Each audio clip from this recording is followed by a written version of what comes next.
салом як хабар. дар давоми 8 моҳи соли равон мақомоти Россия ҳудуди 35 000 муҳоҷиро аз қаламрави ин кишвар ихроҷ кардааст.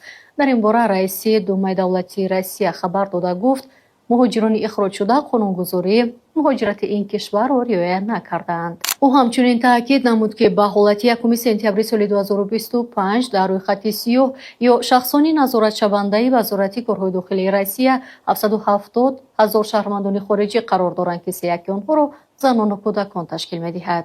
аксари онҳо дар ҳуҷҷатгузорӣ мушкил доштанд, дар ҷои зист ба қайд гузошта нашуданд, иҷозаи кор надоштанд ва ё дигар муқаррароти будубошро вайрон карданд. акнун нисбати чунин ашхос реҷаи нави муҳоҷират ихроҷ татбиқ карда мешавад. аз Зедмобайл миллионро гирбурди асосии 1 миллион сомонӣ ҳар моҳ то 30 000 сомонӣ бурд карда мешавад.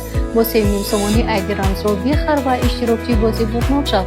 Зедмобайл аз 2 то миллион 1 қадам роҳ аст. хабарҳои бештар дар Telegram канали Азия Плюс.